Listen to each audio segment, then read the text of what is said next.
Hey, what is going on, guys? This is Jason with Jadren Aquatics. Thanks for hanging out with me in the fish room. Today we're gonna go back out to the fish room again so you guys can see all the stuff that's going on there.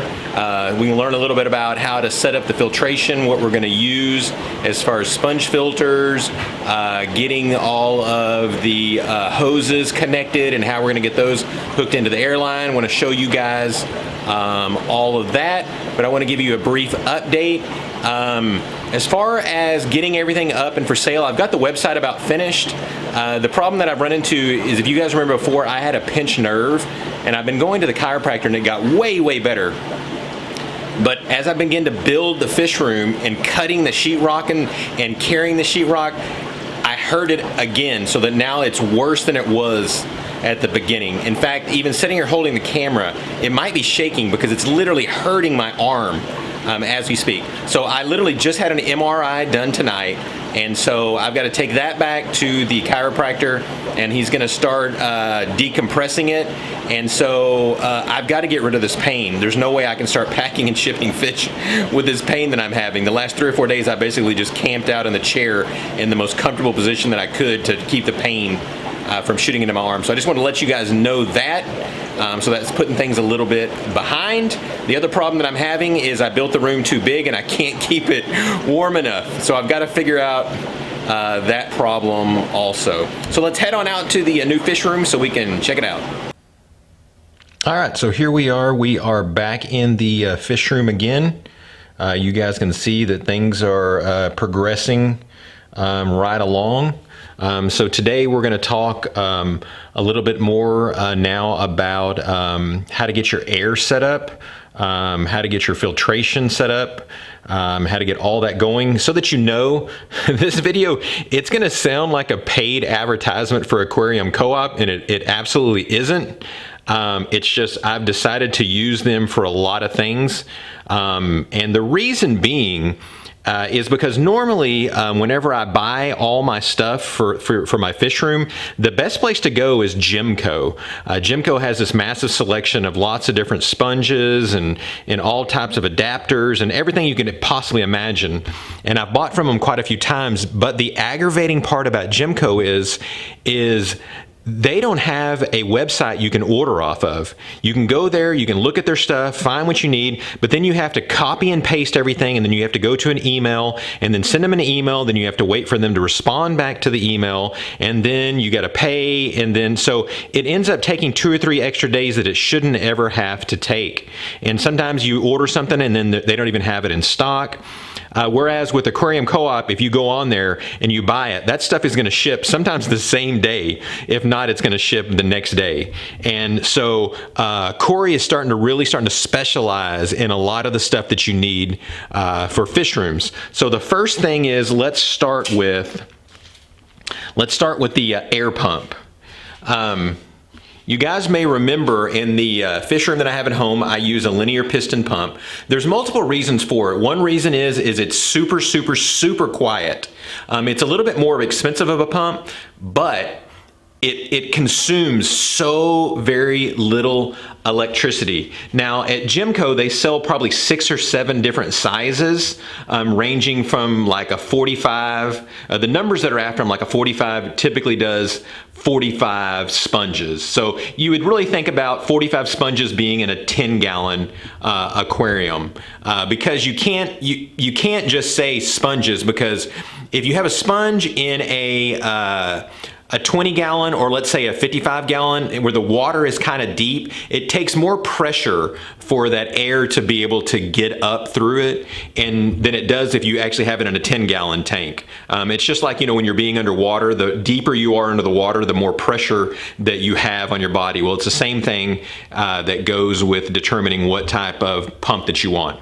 So this pump right here, this is currently the only one that Aquarium Co-op sells. It's a 45. And I know you're thinking, well, Jason, that's never going to be big enough. It's not, but it's not a big deal for me to have 3 or 4 of these in here. So it'll pump 45 tanks. So in probably reality, as far as 20-gallon talls go, I'm guessing it's probably going to do about 35 You could actually take the sponge filter and you could raise it up a little bit. That way it's not so deep in the water, and get a few more out of it. So that's what my idea is.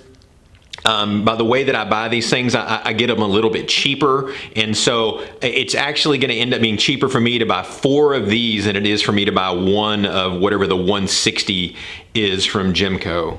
And so it's basically, it looks identical to the ones I have, so it's probably made by the exact same manufacturers over in China as the ones that Gemco get from them. So that's the pump right there. The pump is just simply, it's just got a connector over here on the side that you just get a T for it, and then you just hook it directly into this air line that I've shown you guys before.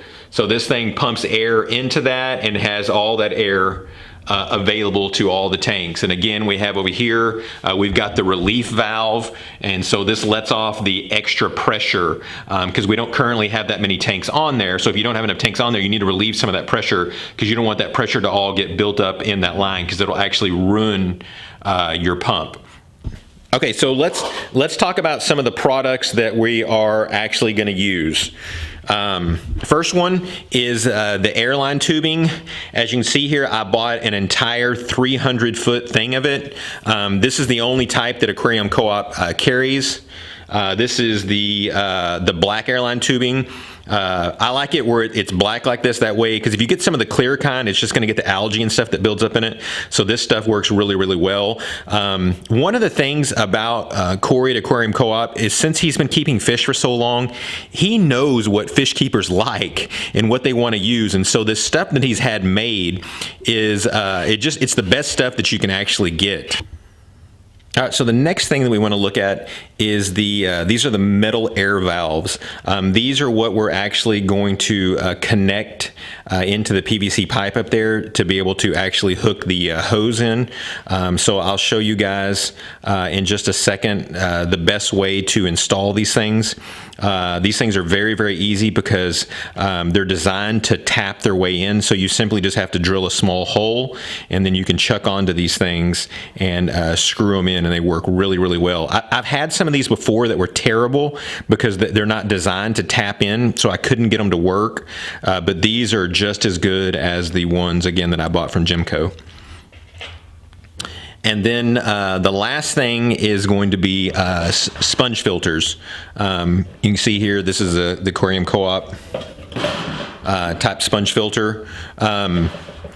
Normally, in all of my tanks at home, I have all Hydor 5 sponges, no matter what size the tank is. I just bought all the exact same ones. These are a little bit cheaper, but I actually like them more. And the reason I say that is the Hydor 5s, whenever you go to put them into the water for the very first time, it takes sometimes an eternity to get those things to sink.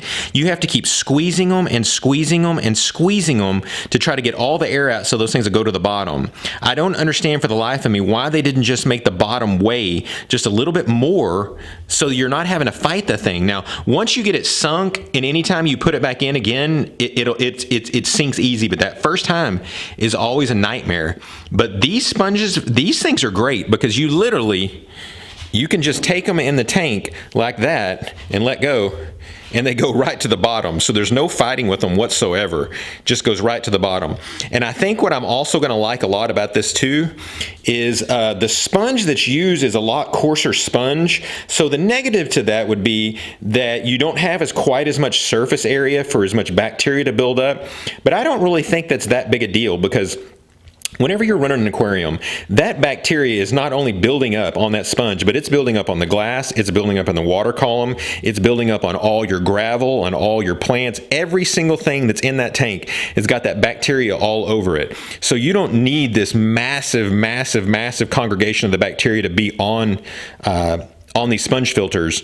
So these things will work just way better. And I think the thing that's going to be way better about them is because they're not so tight poured, is they're not going to get clogged as often. Those high door 5s, those things, they just suck in so much muck that they just clog every single hole so that they can barely pull anything in. I think these are going to last a lot longer, and I think they're going to be a whole lot easier to clean. Again, when you're cleaning those high door 5s, man, you can squeeze that thing out 187,000 times, and there's still going to be black muck that comes out of them because it just grabs on to so much stuff. Now that can be a good thing because you're removing so much waste, but if you're not cleaning your sponge filters enough, that can be a serious problem. So I'm absolutely have fallen in love with these things, and I'm going to work on switching a lot of these things out and start using these Aquarium Co-op ones. And then you also have the ability, the top of it here pops off so that you can run another air line down in here, and then if you want to use an air stone, you can to create whatever type of bubbling that you want. It's always better if you're creating just a finer type bubble, and plus it's not quite as loud. When you run them just straight like this, they can actually be pretty loud. So I'm really excited about using these sponge filters. So let's go ahead and let's see how we get these air things connected. So the first thing you want to do is you want to get a drill bit that is just a little bit smaller than this actual where the threads are. I don't know what size this drill bit is. It doesn't actually say on it. I just know it's the right one. I think if you look on the website, it actually tells you what size to use, but it needs to be just a hair smaller, but not too small, because this thing needs to be able to tap in, and it doesn't have the ability to drill that much. And so again, one of the reasons that I use the 1-inch PVC is because I want this thick wall here. That way it gives me the ability to get 3 or 4 of those threads tightened in there, so I don't have to worry about these things backing out. So this is the same size pipe that I use up there on my air. So you just simply take the drill, and you take it and drill a hole. I'll show you up here in a minute kind of the angle and stuff that I use. Drill that hole, and as you can see, we get it nice and cleaned up, so that we can begin to work that fitting on there. And then what you can do is these things are they're designed to actually put onto the chuck. You do have to take where you turn it on and off here, you have to turn this to get it out of the way. And then you take the part where the hose would normally go onto, and you put it inside your drill bit like this. You guys can see that. And then you just chuck down on it just a little bit so that it's actually holding on to it. And so the way that it works then is you put it right there where that hole is, and then you just start slowly drilling it until you start feeling that pressure of it going in, and then you just kind of watch the threads, and then when it looks like the threads are about to be over, then you just let go of it. And so now you can see it's locked on. You've got to undo your chuck to let go of it, and then it is completely locked on there, and it's airtight, and it's super hard to move, so you're not getting any air out of this whatsoever. So let me go ahead and show you this up at the top so you can see the angle that I set this at, so that you can actually hook the air hose up to it. All right, you guys can see here how I've got all these screwed in here, and you can see that they're at just kind of a slight angle. It doesn't really matter exactly which way you do it. You just want to make it where it's easier access for yourself, and where you can get in there and you can adjust those things by hand without having to run your hand into the ceiling or something like that. You just want to make it where it's easy for you to get to. The other thing is you want to be sure and keep these things spaced out about as evenly as you can, because if you have a whole bunch of them, just a ½ inch apart, it'll just use so much air pressure in that one area that maybe the next one down doesn't get any air. So again, you want to keep it spaced out. And you have the option of what you want to do. I'm actually going to drill and put these in for every single tank. And so this stand that we have over here has 3 rows of 6 tanks. So we've got 18 tanks.